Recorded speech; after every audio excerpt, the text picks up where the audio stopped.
नमस्कार, मैं हूं मयंक सक्सेना। स्वागत है आपका इंडिया न्यूज़ 28 में। आइए बात करते हैं इस वक्त की बड़ी खबर की। झाबुआ के पेटलाबाद एकलव्य आवासीय विद्यालय परिसर में अवैध गतिविधियां।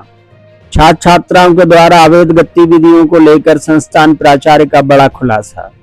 छात्र छात्राओं की नाराजगी, ये एक षड्यंत्र, प्राचार्य नीलम भारती ने कहा।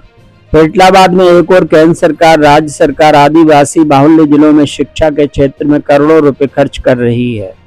इसका दुरुपयोग कैसे हो रहा है, ये एकलव्य आवासीय विद्यालय पेटलाबाद में देखा जा सकता है। यहाँ पालक एवं छात्र छात्राएं खुल्लम खुल्ला नियमों का दुरुपयोग कर रहे हैं। मामला झाबुआ जिले के पेटलाबाद एकलव्य आवासीय विद्यालय, जो कि केंद्र सरकार के द्वारा संचालित विद्यालय है। इस विद्यालय में विगत 2 दिन पूर्व छात्र छात्राओं के द्वारा भोजन एवं अन्य समस्याओं का बहाना बनाकर छात्र छात्राओं के द्वारा आंदोलन का रूप देकर नाराजगी जाहिर की गई थी। वहीं इस संस्था के प्राचार्य नीलम भारती ने पत्रकारों को बताया कि वे एक पूर्व नियोजित राजनीतिक षड्यंत्र है। हमको केंद्र सरकार के द्वारा जो भी गाइडलाइन नियम है उसके मुताबिक ही हमें छात्र छात्राओं को गाइडलाइन करना पड़ता है। जहां तक भोजन की व्यवस्था का सवाल है, भोजन का वित्तीय चार्ज मेरे पास नहीं है। वित्तीय चार्ज पूर्व प्राचार्य के पास ही है। छात्र छात्राओं के द्वारा स्कूल परिसर में मोबाइल उपयोग करने पर भी प्रतिबंध है, फिर भी छात्र छात्राओं के द्वारा मोबाइल का उपयोग किया जाता था। छात्र छात्राओं के द्वारा पढ़ने की किताब के अंदर के पेजों को मोबाइल के आकार की कटिंग करके इस प्रकार की है कि कोई भी टीचर शंका नहीं कर सके कि किताब में मोबाइल है या नहीं। छात्र छात्राओं के द्वारा केवल किताब ही पढ़ी जा रही है। संस्था प्रमुख व क्लास टीचरों के द्वारा उनके मोबाइल भी जब्त कर माफीनामा भी छात्र छात्राओं व उनके पालकों से लिखवाया गया है कि पुनः ऐसी गलती नहीं होगी। इन बातों को भी लेकर छात्र छात्राएं नाराज थे। हमारे पास छात्र छात्राओं के द्वारा लिखित माफीनामा भी है, परंतु हमारा चैनल इसको दिखा नहीं सकता है। आखिर छात्र छात्राओं के भविष्य का सवाल है। एकलव्य स्कूल परिसर के स्टाफ के बारे में उन्होंने कहा कि यहाँ पर केंद्र सरकार के द्वारा पूरा स्टाफ है। झाबुआ जिला संवाददाता प्रकाश पड़याल की रिपोर्ट।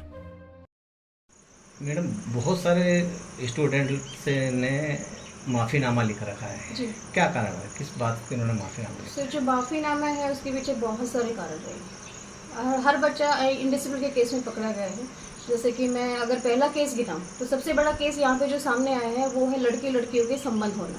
रात रात भर फ़ोन पे बातें करते रहना, लड़के और लड़के आपस में बातें करते रहते हैं। जब हमें फ़ोन बरामद किए तब उनसे कॉल हिस्ट्री चेक की तो उसमें पता लगा।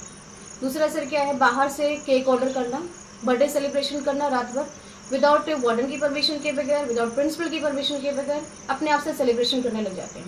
उसमें हंगामा करना, फ़ोटो कैप्चर करना, लेडी टीचर्स तक के फ़ोटो निकाले हुए हैं, सोचिए, गर्ल्स के भी फ़ोटो निकाले हुए हैं। तभी हम लोगों ने थोड़ा स्ट्रिक्ट एक्शन लिया था, लेकिन उस स्ट्रिक्ट एक्शन का रिजल्ट ये निकला। तो आपने इनके स्टूडेंट के माता पिता को अवगत कराया था क्या? जी, कुछ के जो माता पिता जो अच्छे हैं, अवेयर हैं, वो आए थे हमारे पास, उन्होंने भी माफ़ीनामा लिख के दिया है। बच्चों को हमने रेस्टिकेट किया था सर, 1 वीक के लिए कर दिया। किसी को गलती के ऊपर डिपेंड था कि वो 10 दिन के लिए किया जाए या 7 दिन के लिए किया जाए। तो कुछ के पेरेंट्स आए थे, लेकिन बाकी के जो पेरेंट्स हैं उन्होंने आने से मना कर दिया। कहते कि नहीं, हमारे काम अभी व्यस्त है, हम वहाँ गए हुए हैं, सोयाबीन की खेती कर रहे हैं, अभी हम नहीं आ सकते जी। तो इसी कारण इन लोगों ने ये हंगामा? बिल्कुल सर, क्योंकि इनको ये डर था कि हाँ पेरेंट्स को बुलाया जाएगा, उनकी गलतियों का पता लग जाएगा पेरेंट्स को, तो वहाँ शायद घर से डांट पड़ेगी या कुछ और रीज़न रहा है, इसलिए शायद इन्होंने ये कोशिश की। जब आपके यहाँ पूरा स्टाफ है केंद्र से जी, तो ट्राइबल एजुकेशन विभाग के कितने आपके टीचर हो रहे हैं? सर, हमारे यहाँ पे सरप्लस में 4 टीचर हैं।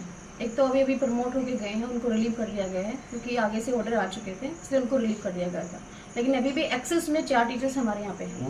वो ट्राइबल विभाग के? ट्राइबल विभाग के सर। मोबाइल्स हमने कैप्चर किए हैं, बॉयज़ एंड गर्ल्स है दोनों। तो मोबाइल अलाउ नहीं है यहाँ पे? नहीं सर, बिल्कुल भी अलाउ नहीं, किसी भी जगह अलाउ नहीं होता सर, किसी भी जगह अलाउ नहीं। कोई भी हॉस्टल में चले जाइए आप, कहीं के भी रूल देख लीजिए, कहीं मोबाइल का यूज़ नहीं होता है, स्ट्रिक्टली प्रोहिबिटेड जी। तो आप ये देख सकते हैं सर। अब आप देख लीजिए स्कूल की जो व्यवस्था को जिस तरह से हाईजेक किया जा रहा है। आप इतना सा छोटा सा मोबाइल, ये मुझे एक लड़की के उससे मिला है, बेड से मिला है, आप सोच भी नहीं सकते हैं, सोच लीजिए।